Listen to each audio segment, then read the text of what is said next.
big up thinking. DJ say pita, and puss me and you will take her. Kill and kill a thousand, mango mandine cadence. King man again, was it telling you the believer?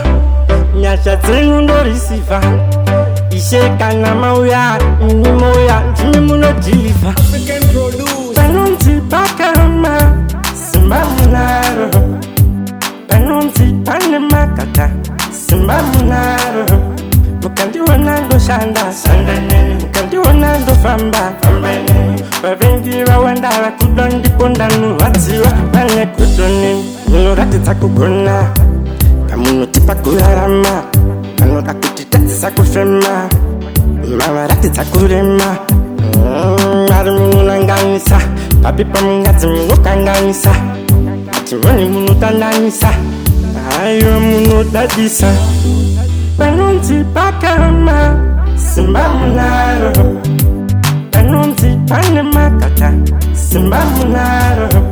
Mukandi wanando shanda, mukandi wanando famba. Bavengi wawandara kudondi pondanu watiwa, bane kudoni. Upinyu wangu wari, zira tangu wari. Dema pindira isema vinika, swayendeka. So, itaisi kojika, ngirusi itaisi kozika. Mamepa tikofika, tatoyenda susu tikoshika. Panonti pakama, simbamunaro.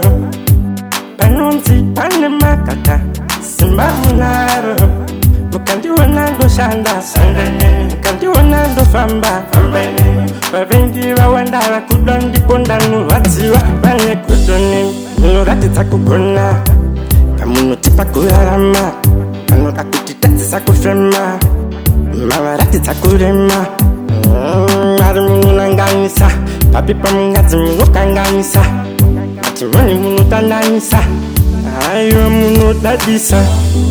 Panonti pakama, simbamunaro. Panonti panemakata, simbamunaro.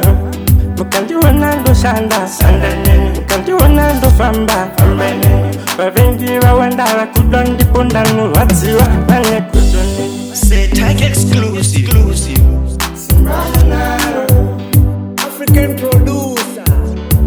simbamunaro. Mukandi wanando shanda, mukandi wanando famba. Bavengi wawandara kudondi pondanu watiwa, bane kudoni.